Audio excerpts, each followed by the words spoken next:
जवान पुस्ता र क्लियर कट भन्न चाहन्छु, सुर्ती खाएर नि हुँदैन, फुर्ती भनेको हुँदैन। यहाँ चाहिँ फुर्ती होला, आत्मामा चाहिँ स्ल्याग हुन्छ।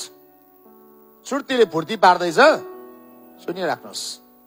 क्रिस्चियनहरू नि ती बिग्न दिल्लकी सुर्ती खाने क्रिस्चियन, ड्रग्स खाने क्रिस्चियन, मत्तु क्रिस्चियन स्वर्गमा जाँदैन। Clear cut. तपाईँ पत्याउनु हुन भने नि गलतीको 5 अध्यायको 19-20 पदलाई नि तपाईँले पढ्नुहोस्। दोस्रो तिमोथीको किताब त्यसको 3 अध्यायको नि 1 देखि 5 सम्म पढ्नुहोस्। पढ्दा हुन्छ, बाइबलमा पढ्दा हुन्छ है, पढ्दा हुन्छ। मैले भनेको होइन, त्यो त वचनले भनेको र मैले भनि पनि दिएको। जान्दैन, सुर्ती खाएर फुर्ती हुँदैन हजुर। त्यसले तपाईँको जीवनलाई नाश पार्छ। तपाईँको जीवनको खोजिन्छ कि कुन चाहिँ कुराले मान्छेको जीवनले आज लडाइरहेको छ भन्नुहोस् त। त्यसकारण हामीले एक दिन नि सुँगुर मासु कुरा गर्यौं, आम्मामा सबै दुश्मन भयो हामीसँग। किन भन्नुहोस् त, खाने कुरा हो नि त। त्यो सुँगुरको मासुले त मान्छे अनहेल्दी हुन्छ। त्यो सुँगुरको मान्छेले यस्तो पो हुन्छ भनेको त के भयो, जो सेमासको झुटो शिक्षा। किन याद छ, खाने कुरा चाहिँ मान्छेलाई भन्नु हुँदैन, मन दुखाइहाल्छ।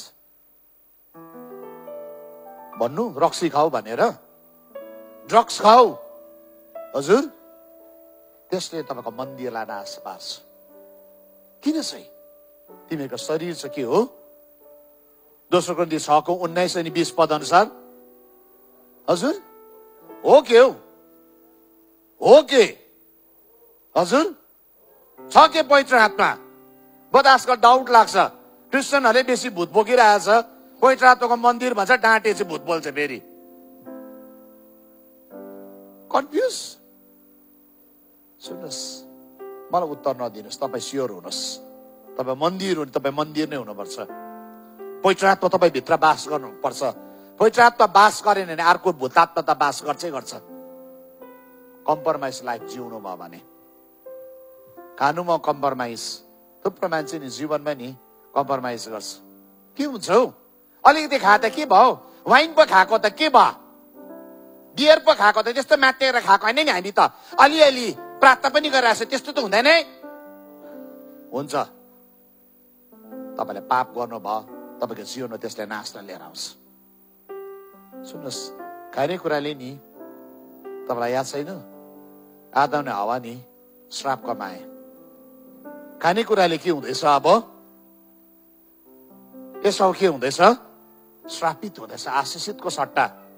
सुन्नुहोस्, आज तपाईँको जीवनमा नि तपाईँको खाने कुरालाई चेक गर्नु जरुरी छ। हामी नि अहिले भन्दैछ पुरा नानीहरूको संगतिमा, बर्निङ बुसमा जङ्क फुड खानु हुँदैन। किन? त्यो फ्याक्ट्रीसँग हाम्रो दुश्मन छ होइन? किन? परमेश्वरको मन्दिरलाई नाश नपारोस् भनेर। तपाईँका नानीहरू अनलाइन लिनुहोस्, तपाईँका नानीहरू रोग नलागोस् अहिले नै, तपाईँका नानीहरू चाहिँ परमेश्वरको बोलहाटमा उभिन सकोस् भनिकन। आमेन। त्यसकारण पो भनेको त। किन यो खाने कुराले नि यहाँनिर के हुँदैछ, ठुलो आशिष नियतिका कुराहरू नि खोसिँदैछ। आज नि तपाईँको जीवनमा नि रोग छ खाने कुराले गर्दाखेरि। मलाई धरानमा भएको एउटा बहिनीले भनेको कुरा कहिले पनि बिर्सेको छुइनँ। एक दिन धरानमा नि क्यान्सर लागेको बहिनीलाई प्रार्थना गर्नु गएँ, अनि उसको घरमा पस्ने बित्तिकै पवित्र आत्मा प्रभुले मलाई भन्नुभयो, यो लेडीले चाहिँ आफ्नो मुखले क्यान्सरलाई बोलाएको। त्यहाँदेखि के भन्दै अरे, त्यहाँदेखि मैले सोधेँ, बहिनी तपाईँले चाहिँ नि नेगेटिभ कन्फेसन गर्नुभयो? मैले सोधेँ उहाँलाई।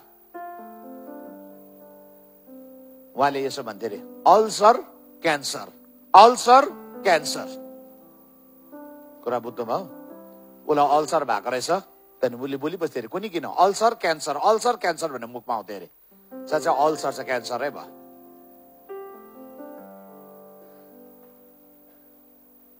किन बोले नि त अल्सर क्यान्सर भनिकन? खतरा कुरा, खतरा कुरा। श्राप आउँछ। त्यो क्यान्सर लागिसकेपछि के त्यो मान्छेले नि प्रभुको सुसमाचार सुनाउन जानु सक्छ? सक्दैन। त्यो मान्छेलाई शैतानले पलङमा ल्याइदिन्छ। सुन्नुहोस्, आज नि तपाईँको जीवनमा नि तपाईँ नहुनु पर्ने ठाउँमा छ कतिजना।